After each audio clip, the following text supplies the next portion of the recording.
Meron din silang mga isda dito guys. Iba't ibang klase. May mga bangus. Mayroong bangus na minamarinate na siya. The best ito.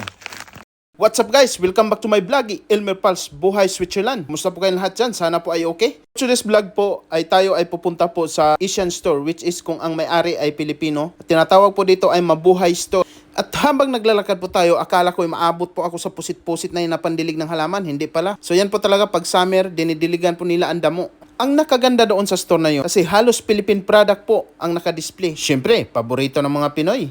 At nakita nyo po doon sa tapat, yan na po ang Asian store, which is ang Mabuhay. Kung mamimiss mo ang pagkaing Pilipinas, syempre, dito ka na. Lahat, kompleto sikados dito. Pagbungad pa lang sa pinto, Philippine product na. Ayan na po ang may-ari dito. Ayan, ito po ang may-ari dito guys sa Geneva na Filipino shop store. Thank you. Pisa na tayong mamimili dito, di ba? Sa kada gilid, sa railings pa lang, mga pagkaing Pilipino. Kaya, kung sino mga taga Geneva dyan, dito lang po yan sa Mabuhay Store. Pag makikita mo ang lahat na produkto, yun bang parang mamimiss mo yung Pilipinas? Timing ngayon kasi halos puno ang kanilang paninda dito, ang kanilang stock. So, ang ating unang dadamputin po natin ay ang sukang pinakurat. Malapit lang po ito, yung pabrika nito, malapit lang po ito sa amin, sa Iligan. At sinunda natin ang gata, kasi alam nyo naman na mahilig ako sa gata, lalo na't paggulay ang sahog. Kung ganun ang ulam ko lagi, tapos ang laban, baby. As you can see, meron silang mga silver swan, toyo, suka, at mga iba't ibang klaseng pansit. Bihon, noodles, meron din silang pangsinigang mix, mamasitas. At lalo na ito, napunta na tayo sa pansit canton. Iba't ibang klaseng pansit canton ito. Merong spicy, merong regular, merong kalamansi. Ano pang inaantay mo, Elmer? Dampot na. Iba ako kasi pag kumakain ako ng pansit canton, sisiguraduhin ka talaga na ang kapartner niyan, kanin. Meron din silang mga isda dito guys. Yan po, iba't ibang klase. May mga bangus. Mayroong bangus na minamarinate na siya. Ayan po yung mga nakalagay po sa loob na nililista po nila dito. So ang gusto ko ito, alam mo po yung saging. Yan. Ito. The best ito. Ano na po ito? Manamis-tamis. Dalawahin ko na para tag isang balot ko na kumanda ulit ako. Ayan. Ayos. At pagkatapos nating namili, syempre bayaran na natin. Satisfied cravings na naman ang inyong amigo.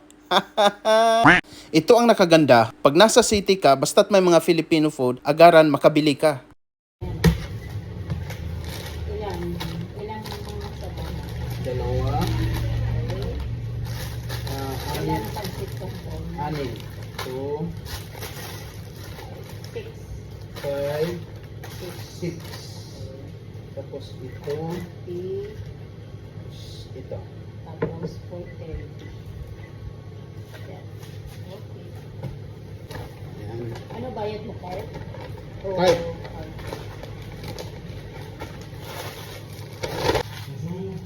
Bonjour, monsieur.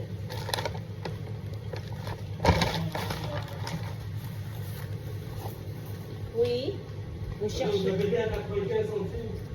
J'ai pas compris. Vous n'avez rien, aucune boisson à 80, même pas de l'eau à 95 centimes. Non, j'ai pas, monsieur. 95. On est d'accord. At pagkatapos na nating nagbayad, uwi na tayo. Ito po ay lalakarin po mula dito hanggang doon sa bus stop, siguro nasa mga 3 minutes to 5 minutes. At dahil madaanan natin ang park, syempre, nag-upo-upo muna ako dito kasi malamig dito sa ilalim ng punong kahoy. At yun na nga, meron silang fountain doon sa likuran natin. At syempre, ipakita ko po sa inyo ang nasa harapan. Upo muna tayo dito guys. Ayan. Hayahay tayo ang ano dito, hangin. Napakalamig ang hangin dito pero kung nasa bahay ka ang init. Siklob kasi. Ito po na sa harapan natin.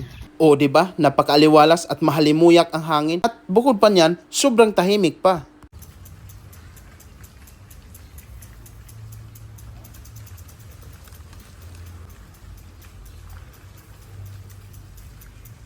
At alam niyo po, habang nakaupo ako doon, inaabutan ako ng laay, kaya sumakay na tayo ng bus. As you can see, makikita nyo po ang simbahan dito sa sentro ng Geneva, which is matatagpuan po ito sa Gare Cornavang. Napakalaki niyan. At yun na nga, hanggat sa muli, maraming salamat po sa iyong pagsuporta at pagsama kay Elmer Pals, Buhay Switzerland. God bless po ang lahat.